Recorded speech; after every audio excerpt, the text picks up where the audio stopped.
아침이 되면 늘 시작되고 반복됐던 우리의 하루. 그러나 그 하루는 감염병의 세계적 유행 속에서 완전히 달라졌습니다. 이제 학교에 가는 대신 컴퓨터 앞에 앉아서 수업을 들어야 하는 아이들. 완전히 달라진 생활에 적응해가는 아이들처럼 부모님들 역시 자녀들의 온라인 생활에 대해 새롭게 적응해야겠죠. 비대면 온택트 시대.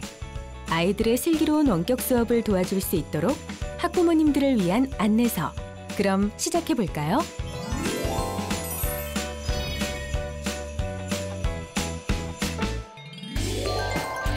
일단 부모님의 마음가짐부터 체크해 볼까요?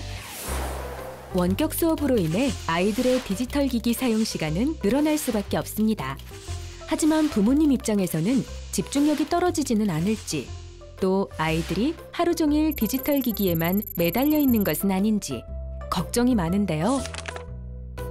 이럴 때일수록 부모님이 먼저 원격 수업의 특성과 그에 필요한 자세와 활용법을 이해해야 합니다.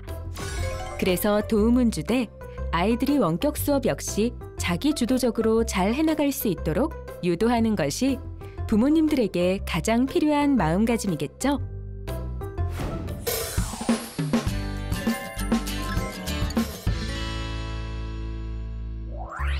원격 수업은 학교라는 물리적 공간으로 이동하지 않는 것뿐이지 온라인 공간에서 똑같은 학교 생활을 하는 것이에요.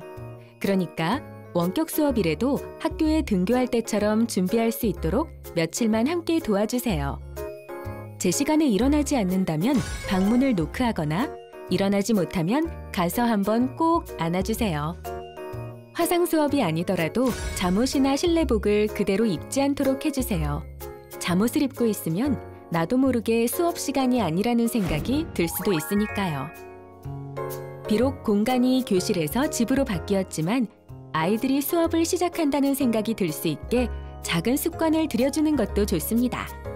등교 인사를 하듯이 부모님과 매일 수업 전에 인사를 나누는 습관을 유도하면 아이들이 마음가짐을 바르게 하는 데 도움이 될 수 있습니다.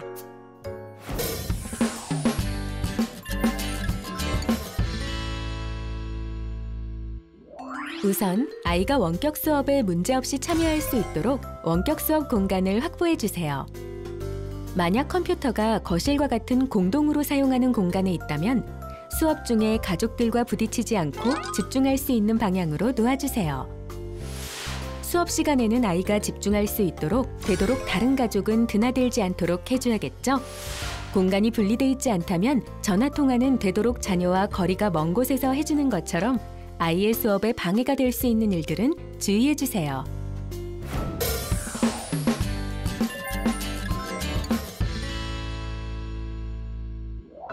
수업 시간에 늦지 않도록 습관을 들여주는 것이 필요한데요. 알람을 미리 설정해 두면 좋습니다. 시간표를 미리 준비해서 가족들 모두가 잘 볼 수 있는 곳에 붙여두면 아이도 부모님도 다른 가족도 준비에 도움이 되겠죠? 출석 체크는 부모님에게 의존하지 않고 자녀 스스로가 매일 빠지지 않고 할 수 있도록 처음부터 습관을 들여주는 것이 중요합니다. 수업 영상이나 자료는 수업 시간에만 이용하고 저작권 침해 문제가 생길 수 있으니 다른 곳에 함부로 올리거나 공유하지 않도록 미리 주의를 주는 것이 필요합니다. 집에서도 쉬는 시간을 충분히 활용할 수 있게 도와주세요.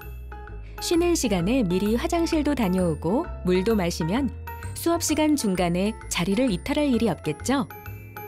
쉬는 시간에 휴식을 취할 때는 간단한 스트레칭 동작을 부모님과 함께 하는 것도 좋겠네요.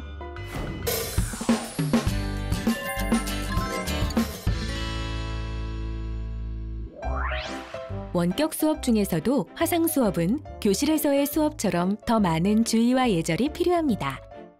우선 단정한 옷차림으로 선생님과 마주하며 참여하고 책과 노트, 필기도구는 빠짐없이 미리 준비해둡니다. 화상 수업은 실시간 쌍방향 수업이기 때문에 선생님께서 학생의 얼굴을 확인할 수 있어야 하고 학생의 목소리가 선생님께도 잘 전달돼야 합니다. 때문에 카메라와 오디오 기능이 문제없는지 미리 점검해 주시고 아이가 그 기능들을 잘 사용할 수 있도록 미리 확인해 주세요. 수업 시간 중간에는 학교에서와 똑같이 음식을 먹거나 SNS를 하거나 게임을 하는 등의 행동은 절대 하지 않도록 아이에게 미리 주의를 주는 것이 좋겠죠. 그리고 선생님께 말을 할 때는 손을 들어서 표시하고 다른 친구들이 발표할 때도 경청해서 들어주는 등의 배려와 존중의 자세에 대해서도 이야기를 나눠보세요. 아이들은 캡처와 SNS에서의 공유가 익숙하기 때문에 혹시라도 화상 수업을 할 때에 다른 친구의 모습을 허락 없이 캡처하거나 공유하는 등의 행동을 해서는 안 된다는 것도 미리 주지시킬 필요가 있습니다.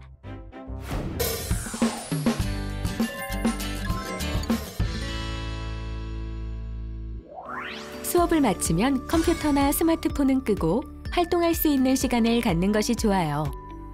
마스크를 쓰고 가까운 곳을 산책하거나 야외에서의 가벼운 운동을 하도록 유도해 주세요. 게임을 하고 유튜브를 보는 등의 생활이 아이들에게는 자연스러운 일상이 되었으니 무조건 하지 못하게 하는 것보다 하루 동안 일정한 시간을 정해서 그 시간에만 하도록 유도하는 것이 좋습니다. 아이들이 좋아하는 게임이나 즐겨보는 콘텐츠에 대해 부모님이 관심을 갖고 물어보면서 대화의 물꼬를 튼다면 그것은 또 다른 토론 교육으로 이어질 수도 있습니다. 어떤 스토리의 게임인지, 어떤 것을 기준으로 콘텐츠를 선택하는지 아이와 함께 이야기해보면 좋겠죠?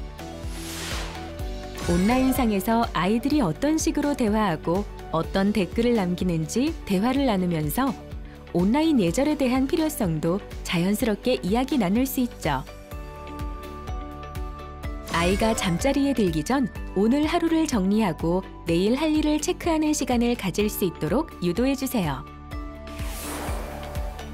아이들이 슬기로운 온라인 생활을 스스로 찾아갈 수 있도록 부모님은 기다려주고 관심을 가져주세요. 부모님의 기다림과 격려는 우리 자녀에게 스스로라는 선물로 돌아가게 될 것입니다.